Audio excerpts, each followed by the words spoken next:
খালেদা জিয়া এমন একটা মানুষ রে বাবা, এই আল্লাহর বান্দি এত কষ্ট পাইছে জীবনে, এরপরও দেশ ছাইরা যায় নাই।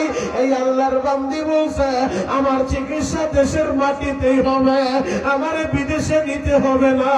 অল্প বয়সে স্বামী হারাইছে, একটা ছেলে হারায় ফেলছে, দীর্ঘ 17 বছর তারেক রহমান দেশ ছাইরা বিদেশের বাড়ি পয়রা রয়েছে।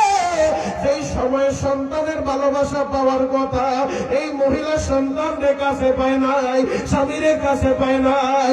এত কষ্ট লইয়া তোকে তোকে এই দেশের মানুষের জন্য ওই ভারতের আধিপত্যবাদের বিরুদ্ধে সংগ্রাম করে কইরা আজকে দুনিয়া থেকে বিদায় নিয়ে চলে গেল। তারেক জিয়ার চেহারাটা তোমরা আজকে অনেকেই দেখছো, একদিনের ব্যবধানে চেহারার দিকে তাকানো যায় না। কেন জানো নি? এই মানুষটাও তো মায়ের ভালোবাসা চাইরা লন্ডনে পড়েছিল, আজকে দেশে আইছে 5 দিন হইল, আইসাও পাইছে মায়ের হসপিটালে।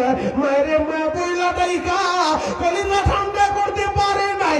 ও যুবক ভাইরা রে, আমি এই কারণে খালেদা জিয়ার জন্য দোয়া কইরা যাই, আল্লাহ যেন তার ভুল ত্রুটি মাফ কইরা তার কবরটা জান্নাতের বাগান বানায় দেয়। আমার কেরানীগঞ্জ থেকে